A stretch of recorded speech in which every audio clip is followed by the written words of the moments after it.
Hello student, कैसे हैं आप सब। एक बार पुनः शिव कोचिंग क्लासेस पर स्वागत है। उम्मीद करता हूं आप सब अच्छे होंगे, मस्त होंगे, बेहतर होंगे, आपकी पढ़ाई बेहतर चल रही होगी। क्लास 11th केमिस्ट्री में आज का टॉपिक है आधुनिक आवर्त नियम और समझेंगे आधुनिक आवर्त सारणी को। इसके जो 4 भाग हैं SPDF, इनकी विशेषताओं को हम अगले लेक्चर में देखेंगे क्योंकि ये थोड़ा सा लंबा चौड़ा हो जाएगा।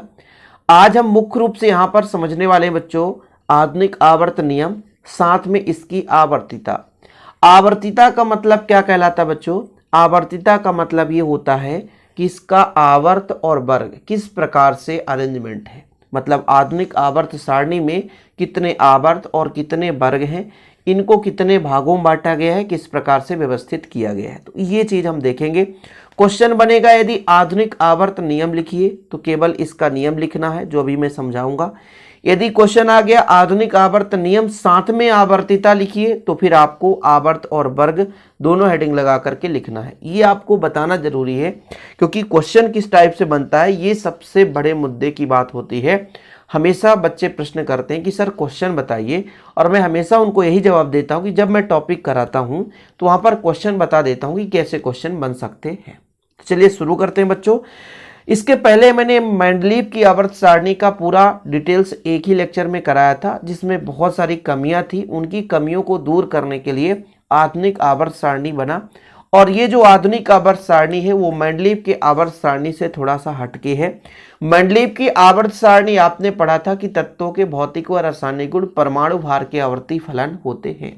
अर्थात 1869 में मेंडलीव ने तत्वों को व्यवस्थित किया था उसके परमाणु भार के बढ़ते हुए क्रम में, यानी कम परमाणु भार वाले तत्वों को पहले रखा, फिर अधिक परमाणु भार वाले तत्वों को क्रम से व्यवस्थित किया, यानी बढ़ते हुए परमाणु भार के क्रम में व्यवस्थित किया। लेकिन उसमें भी कई जगह दोष पाए गए कि अधिक परमाणु भार वाले को पहले व्यवस्थित कर दिया था, कम वाले को बाद में। तो कई सारी उनके अंदर कमियां थी। लेकिन आधुनिक आवर्त सारणी जब 1913 में दिया गया, अब देखो 1869 से 1913 तक लगभग 40 से 43-44 साल तक वही नियम चला। कौन? मेंडलीव का आवर्त नियम चला। जब मोसले साहब आए और इन्होंने कहा भैया इसको हम और थोड़ा सा मॉडिफाई कर सकते हैं, सुटेबल रख सकते हैं, इसके परमाणु क्रमांक के आधार पर इसको व्यवस्थित कर सकते हैं, तो उन्होंने फिर इसको 4 भागों में बढ़िया बखूबी से बांटा। SPDF, मेंडलीव की आवर्त सारणी में SPDF की कोई जिक्र ही नहीं थी। जब मोसले साहब आए तब उन्होंने कहा तत्वों के भौतिक और रासायनिक गुण परमाणु क्रमांक के आवर्ती फलन होते हैं, अर्थात उन्होंने परमाणु क्रमांक के आधार पर व्यवस्थित किया। ठीक है बच्चों, पहली बात, यदि मेंडलीव के आवर्त नियम की बात की जाए तो तत्वों के भौतिक और रासायनिक गुण परमाणु भार के आवर्ती फलन होते हैं। यहां पर तत्वों के भौतिक और रासायनिक गुण परमाणु क्रमांक के आवर्ती फलन होते हैं।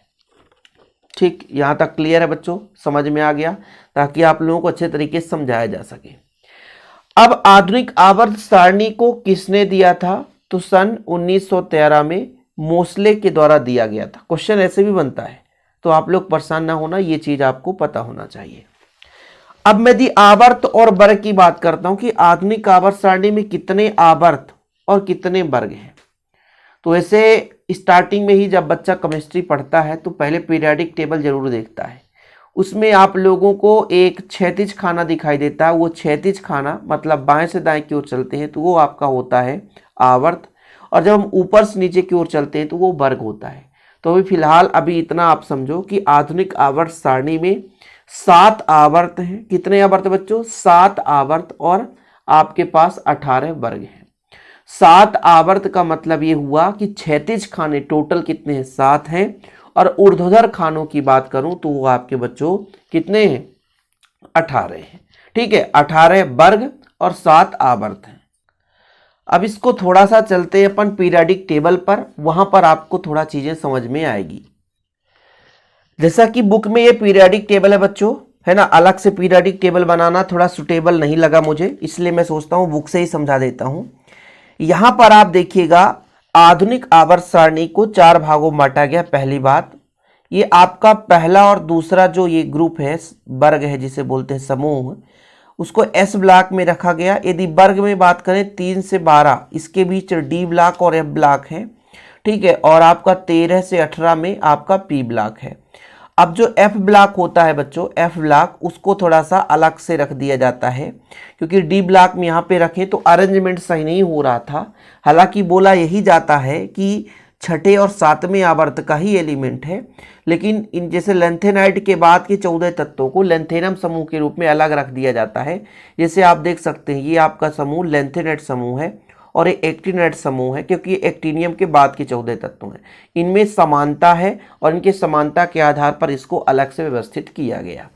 अब हम बात कर रहे थे बच्चों की वर्ग और आवर्त की, तो सबसे पहले हम आवर्त की बात करें तो आवर्त टोटल 36 खाने टोटल 7 है। यहाँ पर आप देख सकते हैं ये पहला आवर्त हो गया। पहले आवर्त में कितने तत्व हैं बच्चों, यहाँ पर देखो, इधर आपका हाइड्रोजन हो गया, इधर आपका हीलियम हो गया। तो पहले आवर्त की यदि बात करेंगे, पहले आवर्त में 2 तत्व हैं।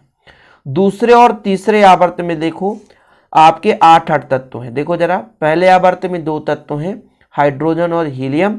दूसरे और तीसरे में 8 तत्वों को रखा गया। जैसे देखो lithium, beryllium, boron, carbon, nitrogen, oxygen, fluorine, neon, ये 8 तत्व हैं। तीसरे आवर्त में sodium, magnesium, aluminium, silicon, phosphorus, sulphur, chlorine, argon, ये भी आपके बच्चों कितने तत्व हैं, 8। तो पहला आवर्त है, इसमें 2 एलिमेंट्स हैं। दूसरा और तीसरा है, इसमें 8 है। फिर चौथा और पांचवा है, इसमें 18 हैं।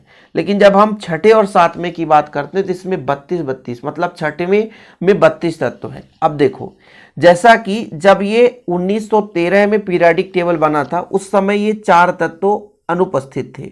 जैसे आपका नियोबियम हो गया, है ना, मास्कोबियम हो गया, ये फ्लोरोबियम हो गया, टेन्नासीन हो गया, आग्नेसान हो गया, ये एलिमेंट्स नहीं थे पहले, बाद में खोजे गए। तो इसीलिए कहा जाता था कि छठे में तो पूरे के पूरे 32 थे, लेकिन जो सातवां आवर्त था अधूरा था। पहले की बात कर रहे हैं हम, पहले की बात कर रहे हैं कि भाई साहब सातवें आवर्त में पूरे तत्व थे ही नहीं। ठीक है, मतलब कहने का मतलब ये हुआ कि इसमें कुछ तत्वों की कमी थी। अब जो छठा आवर्त है बच्चों, इस छठे आवर्त से 14 तत्वों को, लेंथेनम के बाद के 14 तत्वों को, जो कि आपका 58 से 71 के बीच है, उसको अलग से लेंथेनाइट समूह व्यवस्थित किया गया था। और सातवें आवर्त के एक्टिनियम के बाद के 14 तत्वों को, 90 से 103 तक के तत्वों को फिर से ये एक्टिनाइट समूह में रखा गया था। अब मुख्य रूप से पीरियोडिक टेबल समझना, अर्थात इसको पूरा समझ लिए तो पूरी कहानी खत्म हो गया। अब देखो, जैसे आवर्त में यदि पूछा जाएगा भाई आवर्तिता को समझाओ, तो आपको लिखना पड़ेगा बच्चों कि पहले आवर्त में 2 तत्व हैं, जिसे हम बोलते हैं अति लघु आवर्त। दूसरे और तीसरे में मैंने कहा 8 तत्व हैं, जिन्हें हम बोलते हैं लघु आवर्त। ठीक है, चौथे और पांचवें में बच्चों इसमें 18 तत्व हैं, जिन्हें हम बोलते हैं दीर्घ आवर्त कहते हैं। क्या? और आपका छठा जो आवर्त है, इसमें 32 तत्व हैं, जिन्हें अति दीर्घ आवर्त कहते हैं, जिसमें 14 तत्व जो है लेंथेनाइट समूह के हैं, 58 से आपके 71 के बीच। सातवें आवर्त में इसे पहले अपूर्ण आवर्त कहा गया था, लेकिन वर्तमान में ये पूर्ण है। ठीक है, तो इसको हम यही मानेंगे बच्चों कि इसमें लगभग पूरे एलिमेंट्स हैं। ठीक है, तो जो आपका सातवां आवर्त है, इसमें अब 32 एलिमेंट्स हो गए हैं, लेकिन इसके 14 तत्व, एक्टिनियम के बाद के 14 तत्वों को 90 से 103 तक अलग से व्यवस्थित किया गया है। जैसे थोरियम हो गया, palladium, uranium, neptunium, plutonium, americium है, तो ये सारे एलिमेंट्स अलग से व्यवस्थित किए गए हैं। अब यहाँ पर दूसरा पीरियोडिक टेबल है बच्चों, यहाँ पर आप लोग थोड़ा सा इसको डीप में समझेंगे। कैसे? जैसा कि मैंने आपको बताया कि तत्वों के भौतिक व रासायनिक गुण ये मोसले के आधार पर है। परमाणु क्रमांक के आवर्ती फलन है, तो आप देखो बढ़ते हुए परमाणु क्रमांक के आधार पर व्यवस्थित किया गया। यहाँ पर परमाणु क्रमांक भी शो हो रहा है। हाइड्रोजन का परमाणु क्रमांक 1 है, फिर हीलियम का 2 हो गया, फिर लिथियम, बेरिलियम, बढ़ते हुए परमाणु क्रमांक के आधार पर बच्चों लिथियम का 3, बेरिलियम का 4, फिर बोरान हो जाएगा आपका, carbon, nitrogen, oxygen, fluorine, neon, ये सारे, फिर 5, 6, 7, 8, 9, 10, फिर आप 11, 12, 13 आप देखोगे तो ये परमाणु भार के बढ़ते हुए क्रम के आधार पर इसको रखा गया है। ठीक, चलिए अब इसको 4 भागों में बांटा गया, ये पहली बात। ठीक है बच्चों, अब इनको थोड़ा सा किस किस नाम से जाना जाता है ये चीज भी आप समझो। जो एस ब्लॉक का एलिमेंट है, इसको मैं कुछ नाम बता देता हूं ताकि आप लोगों को दिक्कत ना हो सके। अब मेरे पास क्या है कि भाई डिजिटल बोर्ड तो है नहीं कि मैं बेहतर से या बेहतर आपको कंटेंट प्रोवाइड कर सकूं, लेकिन यहाँ पे मैं जो बता रहा हूं उतना तो आप लोग सीखते चलें। ये जो आपका एस ब्लॉक है, एस ब्लॉक मतलब पहले समूह और दूसरे समूह में एस ब्लॉक के तत्व हैं, तो ये क्षारीय मृदा समूह कहलाते हैं बच्चों। जो पहला एस ब्लॉक का समूह है वो क्षारीय मृदा समूह। इसको दो पार्ट में हम डिवाइड कर रखे हैं। आपको पहले बताया कि पहले पार्ट में अभी हम बता रहे हैं पूरी आवर्त नियम, और दूसरे पार्ट में एसपीडीएफ के बारे में और डिटेल से चर्चा करेंगे। इसका इलेक्ट्रॉनिक विन्यास देखेंगे, साथ में इनकी विशेषताओं के बारे में चर्चा करेंगे, तो और डीप में बात करेंगे। लेकिन अभी हम पूरा थोड़ा सा हल्का में ऊपर लेकर चल रहे हैं। तो इसमें बच्चों ये आपके दो भागों में भाई, ये हमारा ये पहला क्षारीय समूह और दूसरा क्षारीय मृदा समूह। डी ब्लॉक के तत्वों को बच्चों, जैसे हमारे पास डी ब्लॉक के तत्वों को यहां पर बीच में रखा गया है और ये दोनों को जोड़ने का काम करता है, दोनों को जोड़ने का काम करता है, इसलिए इसे हम संक्रमण तत्व के नाम से जानते हैं। किस नाम से जानते हैं बच्चों? संक्रमण तत्व। ये जो डी ब्लॉक के एलिमेंट्स हैं समूह 3 से 12 के बीच में, ठीक है। इसको यदि हम आवर्त में देखें तो 4 श्रेणी है। पहला हमारा 3D श्रेणी कहलाता है, ये 4D, ये 5D और 6D, 4 श्रेणी है, याद रखिएगा। डी ब्लॉक में 4 श्रेणी है। ये आपका 3D कहलाता है बच्चों, ये आपका 4D श्रेणी कहलाता है, ये 5D और ये 6D श्रेणी कहलाता है। इसके बाद एफ ब्लॉक के तत्वों को समूह 13 से 18 के बीच में रखा गया, मतलब 13, 14, 15, 16, 17, 18, यानी कुल कितने वर्ग है पी ब्लॉक में?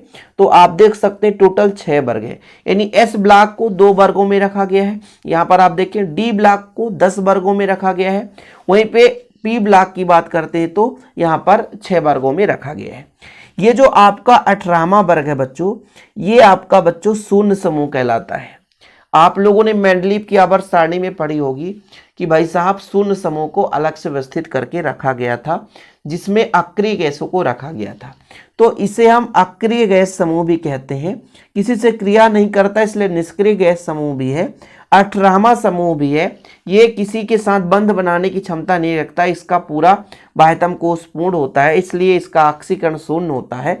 ये किसी से बंध नहीं बनाता, इसलिए इसको हम शून्य समूह के नाम से भी जानते हैं।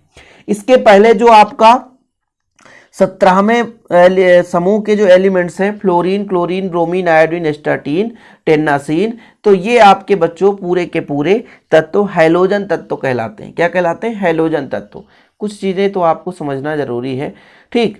इसके बाद यदि मैं डी ब्लॉक के एलिमेंट्स में बात करूं कि यहाँ पे जो लेंथेनम है 57 है, 57 और 72 के बीच, जो कहने का मतलब 58 से 71 तक के 14 तत्वों को है ना लेंथेनाइट समूह के नाम से जाना गया, क्योंकि लेंथेनम के बाद के 14 तत्व जिनके गुणों में समानता पाई गई जिसे लेंथेनाइट श्रेणी कहा गया। ऐसे यहाँ पर 89 एक्टिनियम के बाद के 14 तत्वों को एक्टिनाइट समूह में रखा गया। तो ये हो गया कुछ विशेष, इसे हम अंतः संक्रमण तत्व के नाम से जानते हैं। एफ ब्लॉक के तत्वों को अंतः संक्रमण तत्व के नाम से। तो डी ब्लॉक के तत्वों का नाम क्या बच्चों? तो संक्रमण तत्व कहते हैं, और एफ ब्लॉक के तत्वों को अंतः संक्रमण तत्व कहते हैं, ठीक। अब हम बात करते हैं वर्ग की। तो टोटल वर्ग कितने हैं बताओ? कितने वर्ग हैं बच्चों? तो टोटल 18 वर्ग हैं, ठीक है, जिसे हम समूह के नाम से भी जानते हैं। प्रथम समूह और द्वितीय समूह, प्रथम समूह को क्षारीय समूह और द्वितीय समूह को क्षारीय मृदा समूह के नाम से जानते हैं। 17वें समूह को हैलोजन के नाम से जानते हैं। 18वें समूह को निष्क्रिय समूह के नाम से जाना जाता है, शून्य समूह, या इसे एरोजन के नाम से भी जाना जाता है। इतना आप लोगों को लिखना है। तो यहाँ पर आवर्त में पहले आवर्त में 2 तत्व हैं जिन्हें अति लघु आवर्त कहते हैं। दूसरे तीसरे में 8 तत्व हैं जिन्हें लघु आवर्त के नाम से जानते हैं। चौथे और 5वें में 18 तत्व हैं जिन्हें दीर्घ आवर्त के नाम से जानते हैं। छठे आवर्त में 32 तत्व अति दीर्घ के नाम से जानते हैं। 58 से 71 तक लेंथेनाइट समूह कहलाते हैं। 7वें आवर्त में 18 तत्वों को रखा, जिसे अपूर्ण आवर्त पहले भाई खोज नहीं हुई थी इसलिए 18 तत्व थे, ठीक है। 14 तत्व तो भाई अलग से व्यवस्थित हो गए थे इसलिए इसमें इतना तत्व था। इसमें एक्टिनाइट जो है वो 90 से 103 के बीच में है। यदि हम वर्ग की बात करते हैं तो आधुनिक आवर्त सारणी में ऊर्ध्वाधर खानों की कुल संख्या कितने बच्चों? 18 है। ऊर्ध्वाधर खाने ही हमारे ये वर्ग कहलाते हैं। प्रथम समूह को क्षारीय समूह कहते हैं, द्वितीय को क्षारीय मृदा समूह के नाम से जानते हैं। 17वें वर्ग को हैलोजन समूह के नाम से जानते हैं, जिससे निष्क्रिय तत्वों को 18वें समूह में रखा गया है। शून्य समूह या एरोजन समूह या अक्रिय समूह के नाम से जाना जाता है। तो ये आपका आवर्तिता, आवर्तिता मतलब आवर्त और वर्ग के बारे में लिखने के लिए आएगा तो बन जाएगा। इसके बाद हम जैसे यहाँ पर देखो एस ब्लॉक का एलिमेंट्स की बात करें, पी ब्लॉक के एलिमेंट्स की बात करें, डी ब्लॉक के एलिमेंट्स की बात करें, एफ ब्लॉक के एलिमेंट्स की बात करें, तो इनके चारों ब्लॉकों का गुण यानी अर्थात विशेषताएं, इसको मैं एक अलग से सेपरेट वीडियो ला दूंगा। बच्चों इस चैनल में मात्र 11th क्लास का ही स्पेशल वीडियोज लेक्चर प्रोवाइड किया जाता है और हैंड रिटन नोट्स आपको 100 रुपीज़ में दी जाती है। कॉन्टैक्ट नंबर आपका ये 9685299149, ये मेरा पर्सनल नंबर है। इस नंबर पर आप कांटेक्ट करके नोट्स ले सकते हैं और बेहतर रूप से तैयारी कर सकते हैं। आज के लिए इतना ही बच्चों। डिस्क्रिप्शन पे ऐप का लिंक मिलेगा, ऐप डाउनलोड कर लेना। जय हिंद, वंदे मातरम।